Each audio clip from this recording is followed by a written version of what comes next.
My brother, you know where I'm gonna go with this. From the days when I had a chance several couple of years ago in introducing you over at City Hall Live, and that's when I had a chance to hear your music and knowing, wow, there's something special going on here. And what was the church that I went to, which you did a performance at? And I'm trying to remember. It was in Toronto. Music gallery. May have been music gallery, but I was there in the audience for that, and it was an amazing show that you did. And it's Nice. kind of funny because your background kind of looked like what that church setup Doesn't was that you did. the colors, right? Yeah, I Yeah, like these warm colors. So I kind of like your music, warm music. And then, of course, at what was it, a couple of years ago, where I was on a red carpet to speak with you because of something that happened that has happened again, that we are going to talk about now. And, I want to make this part official, my friend. You have another honor on your list. What is that honor, and for what music that you have released? so. You're talking about the Juno Awards, I'm assuming, right? Yeah, so this is my second official nomination for my new album called Prospect in the contemporary roots category. And the first time we got nominated was for my in our time record for same category, contemporary roots. And man, it's beautiful to be recognized in Canada when you feel like you're being not recognized in Canada often. But and then I want to give a shout out to George Sarah, who's also nominated for Recording Engineer of the Year, and he submitted alongside Shawn Mendes one of my songs off this record. So like that's almost like a bigger deal for me in a way. Let me get this microphone a little closer. It's almost like a bigger deal for me in a way because he didn't have to pick, like, he's worked on some great stuff. You know what I mean? So for him to say, I want to submit this independent artist record alongside one of the biggest artists in Canada's record is like that's phenomenal. So yeah, so like that's it's been an incredible year. I'm super happy with this record, and we've been getting a beautiful response internationally. So to see my home country recognize it and give me that nomination, I was floored. So You've always had this smooth, beautiful, contemporary soul music, that you perform in such an elegant way where when you sing you can see vibrations and colors and things like that. Where does that spirituality come from to be able to present that in music, where literally it would almost be like if you did a music video, you would ruin the song? I've done music videos that have probably ruined the song. So I've probably already done that.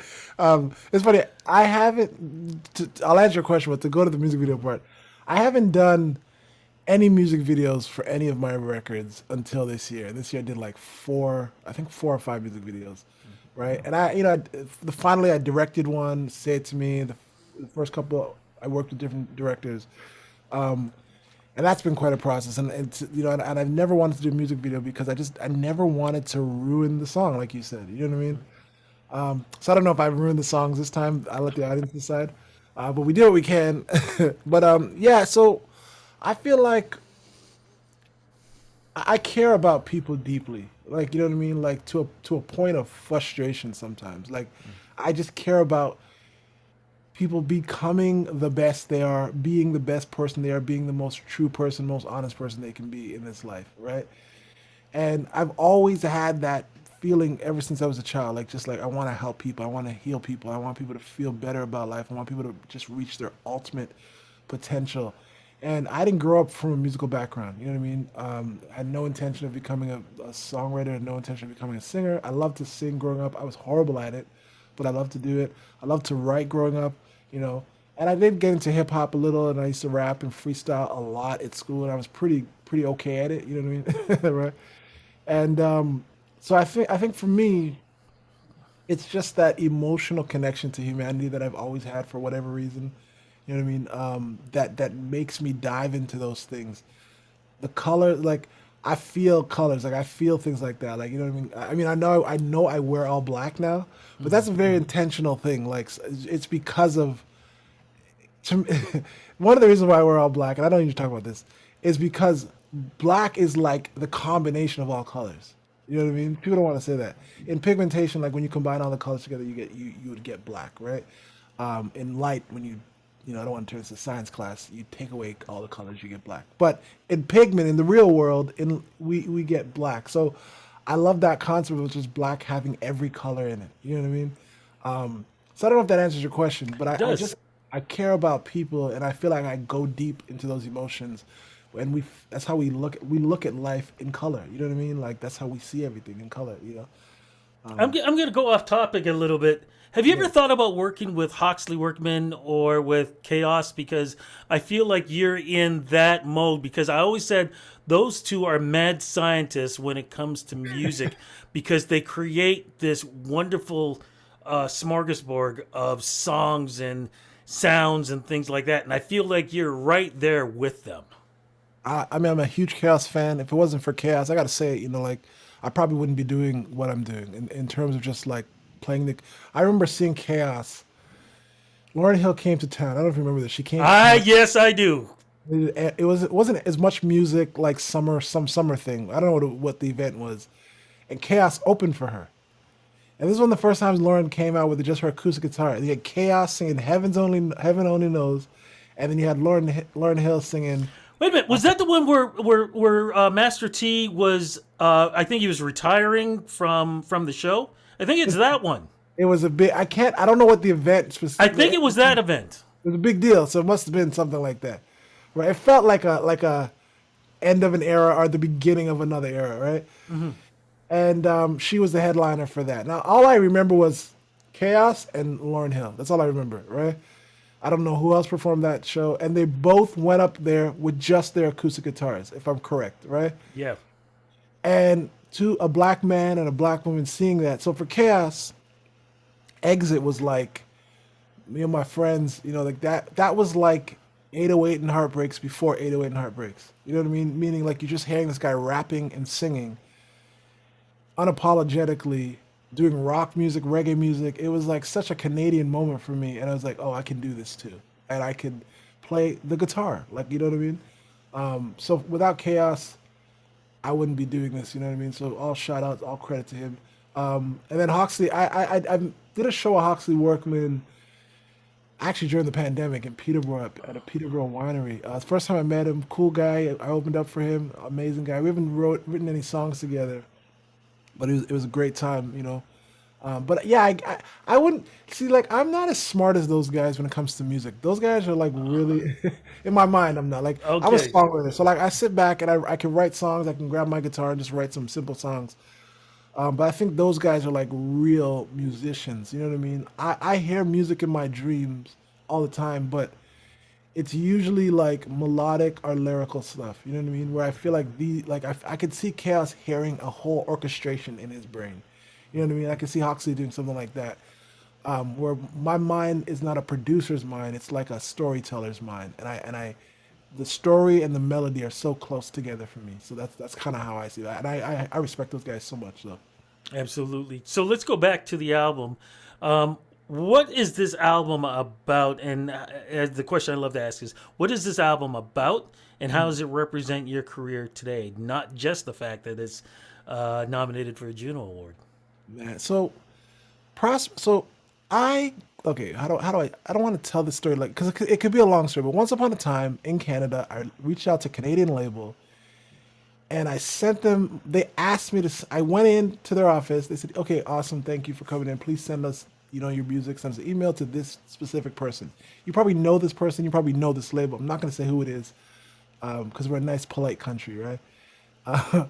And the response I got was, "We don't do that kind of music. You know what I mean? It's not our forte, right?" My album at the time, my EP at the time was called Indie Soul. And first time I was wearing this hat, and it's like same kind of colors I used. You know what I mean? And where I was living at the time, it was a picture we did down the stairwell and had this beautiful lighting, you know. And I think he saw it, and he saw a black guy, and he saw the word soul. So he just assumed This is a soul record. And mind you, in hindsight, this label shouldn't have had any problem doing soul records. You know what I mean? Because the type of soul that I would have been doing would have fit in the genre, in the space that they were doing. Like they're an indie band. I'm not sorry, indie label.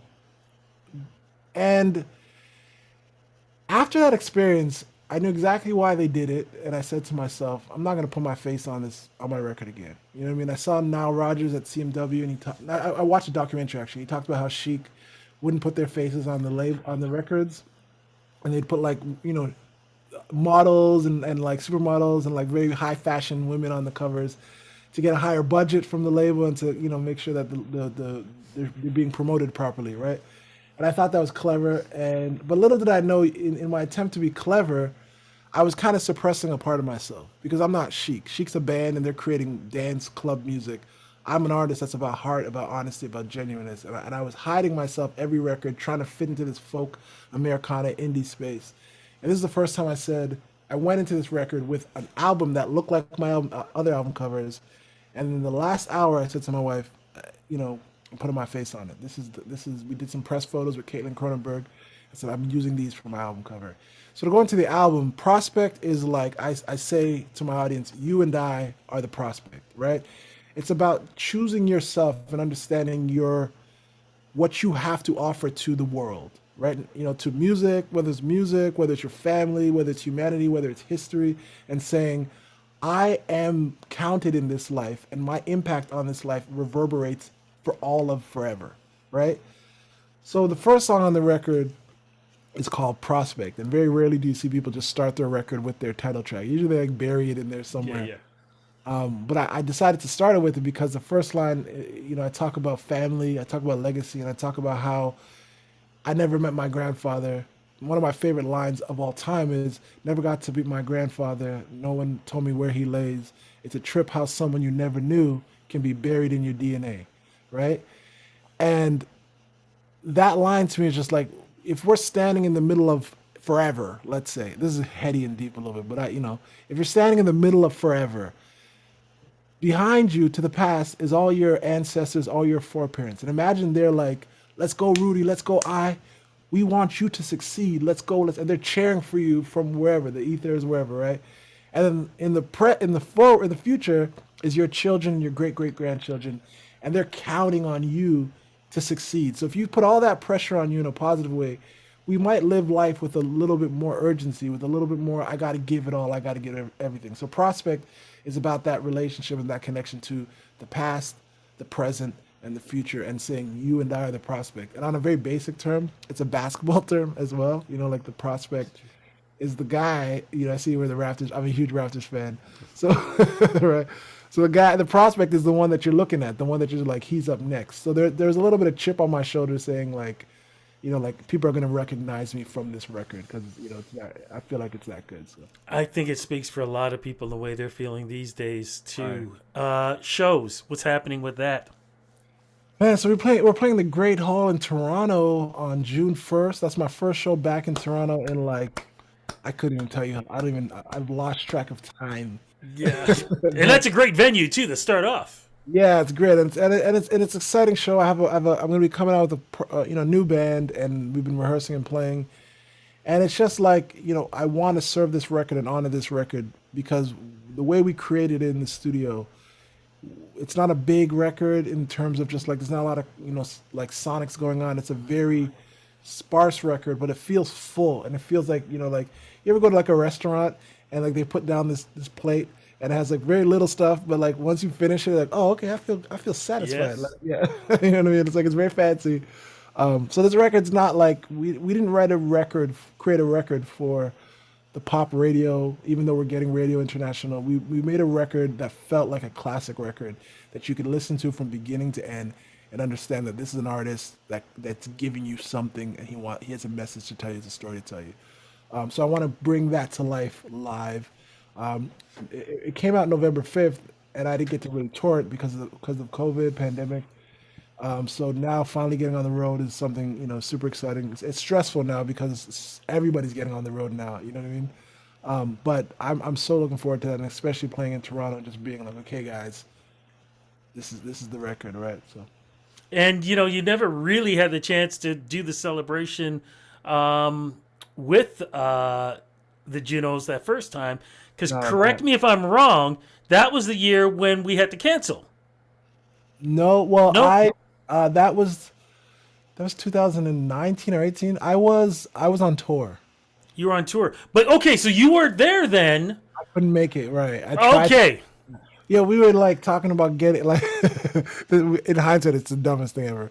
We're like, can we get a jet back to Toronto for a while? Like, how much jets cost? And then we looked at the price of jets. We're like, nope, can't do it. But there was like the only flight I could get was like to London, and it was in London, so I'd have to get like to yes, Toronto and then drive 2 hours, 2.5 hours to London, and it was just it wasn't gonna work. And then I have to that's fly it. back to the show. Yeah, so I couldn't make it, and I'm unfortunately I wish I was there because that was the first time I was nominated. And I was one that like me and Kai Cater, the first two black artists to be nominated in that category. Not yeah, Kai Cater in that category. So it's a big deal, right? Yeah, no, I remember because it was the next year when things got canceled. Right. Yeah. And that's when I was in Saskatoon. That's a long story, man. I'll tell you when I see you on that Yeah. too. Yeah. What are the plans so far for the Junos? Have they said anything to you yet? And anything that you're going to be doing or planning I would for love Juno for them. Week? I would love for them to reach out to me. I would love for them to have me, but they have not yet. It's funny. No, I'm not gonna. No, I mean, I am. I am. We'll see. Maybe they'll reach out to me, but I feel like I'm one of the most overlooked. I was watching one of your. I got to spin this in a positive way. I was watching one of your shows with Fifi Dobson, Yes. Yeah. Yeah. Yeah. Yeah. and I feel like Fifi Dobson, like one of the most overlooked and underappreciated artists in a space where you're breaking ground and doing things where artists that look like you are not doing it.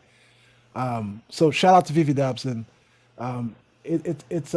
Canada shouldn't be this difficult for an artist like me, considering like I feel like I'm getting a little bit of a chip on my shoulder, not because, and I think I'm doing that because I'm talking to you, because usually I'm not like this, but I kind of just feel like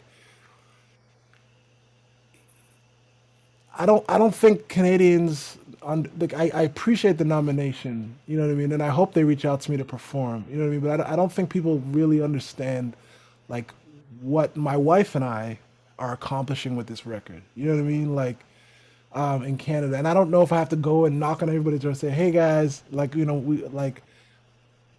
do have a publicist, a Canadian publicist, a black woman at that." You know what I mean? Shout out to Mavis Harris.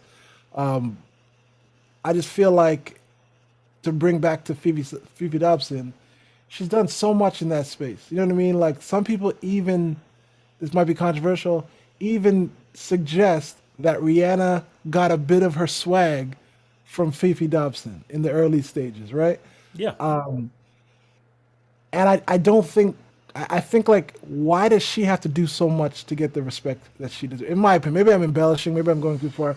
Like she shouldn't have to go out of her way to get that respect because it was her against Billy Talent. It was her against like I don't even know a lot of artists in that space, but like she was up there with those people. You know what I mean? But Billy Talent, I love Billy Talent too, right? But they don't have to do anything to get recognized. What's that? What's City and Color? What's the band he Yeah. used to be a part of?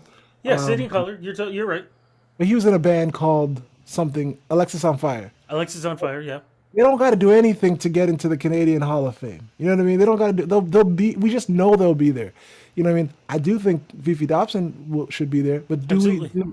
do we know she'll be there? Like, does Canada know she should be there? Like, I don't know. It's a weird thing. No, no, So, no, and I agree with you too. Because if you look at, for example, Julie Black had the same problem, and it's right. only now really she's getting the recognition that she deserved 10, 15 years ago. Deborah Cox, same thing. Yes. Deborah Cox has been, the what she did back then and still breaking ground, not Right. getting recognition. Rascals, one of the reasons why the Rascals did not want to accept their Juno Award, what they were doing back then in breaking ground. So everything you say is justified, and I'm glad that you said it on this platform. Yeah, and I told my wife I was gonna dig. I was made a joke before I got out because we were talking about the Junos this morning, and I was like, how come they haven't reached out to me to do anything yet? We even, and I don't want like this might sound controversial. I love. I'm a people person. Like I care about people. I just want to see the best for everybody. But you get to a point where you're like, I don't know any artist in my category who's getting played on BBC Radio 2, who's on the charts in Germany, who's getting played in South Africa. And you get to a point where you're just like, you just want to say F it all. Like, you know what I mean? Like, just forget everybody. But that is not a good energy to be in because it can make you jaded. It can make you, like, pull in when we create art. Like, one thing I said to my wife this morning, too, I was like, everybody in this music industry is miserable because we all want what somebody else has. Why? Like, we create music, one of the most beautiful things. Look, it's literally one of the few things, other than like stories and like and movies. You take nothing, and you create something, and you're giving it to the world to feel good, to cope, to escape, to whatever it is. And so many of us in this industry are just miserable because we create these moments where we're just competing with each other. I'm not talking about the Juno specific. I'm just talking about just like I want to be on that label, or I want to have that spot on the playlist, or I want to have this Billboard chart spot. I want to have this level of arena. And I was just like, we're all miserable. Like no matter how big you are, like Drake is probably miserable because there's some other artist that he wants to be bigger than. You know what I mean? Like we have these moments where we're creating beautiful things. So it's just it's like it's a weird thing. But I'm at a point now where it's just like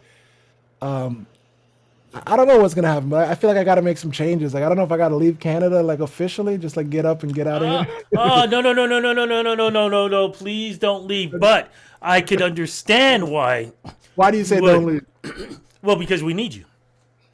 We do need you. But I understand. I mean, Fifi's in Nashville. When I talked to her, she Oh, was it's heading out Q2. to Paris.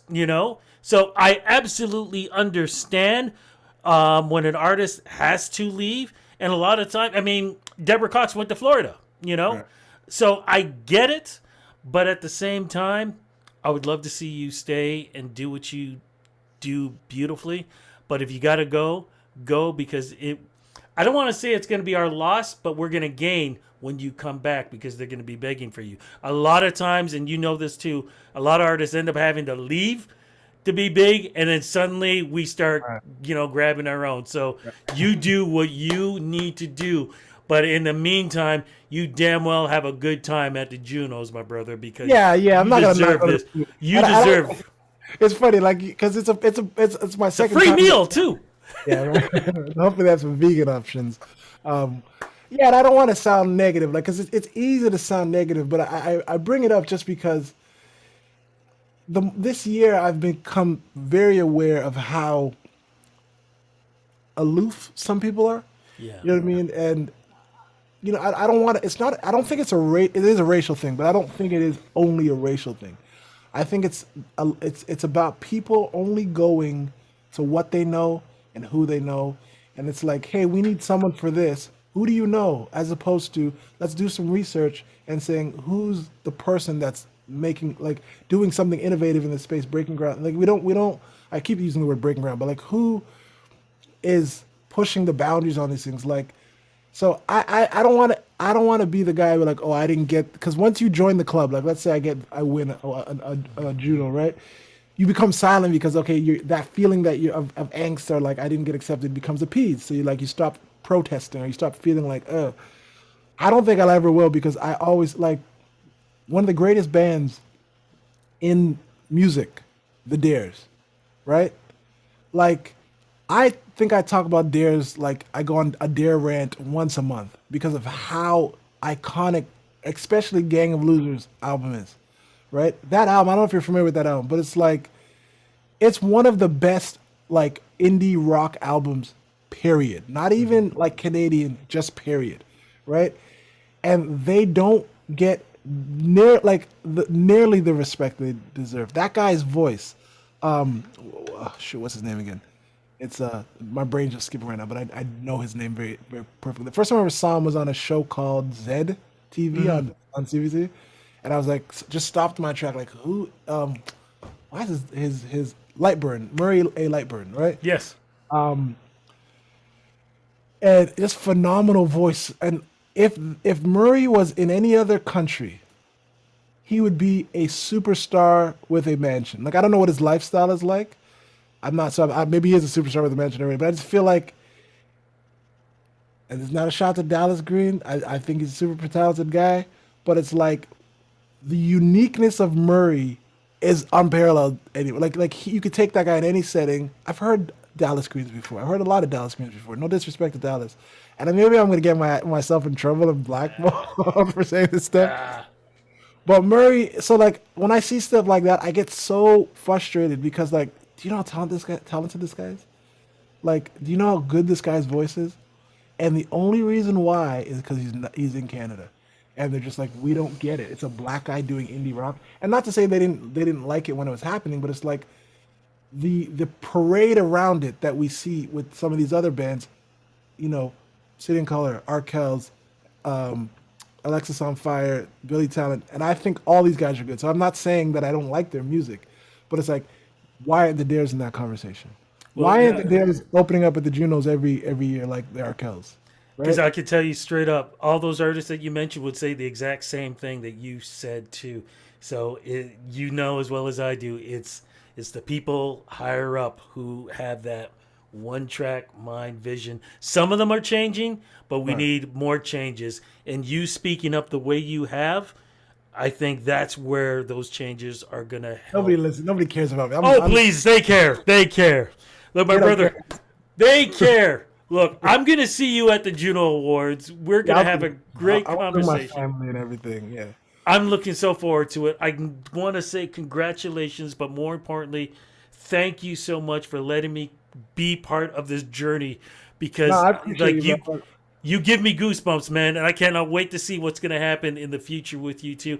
And that great hall show, I'm going to be down there for that. Thank you, man. I appreciate we got this. I know COVID's been crazy, and it's like we would try to do this, but I'm so glad we got to do this and sit out every time. We all got to keep supporting each other, and keep like speaking up for each other. I'm not a activist. I just emotional, man. I'm And just an that's why your music is so damn good. emotional artist. That's why your music is so good, my brother. Thank you so All right, much. thank you, bro. I appreciate it.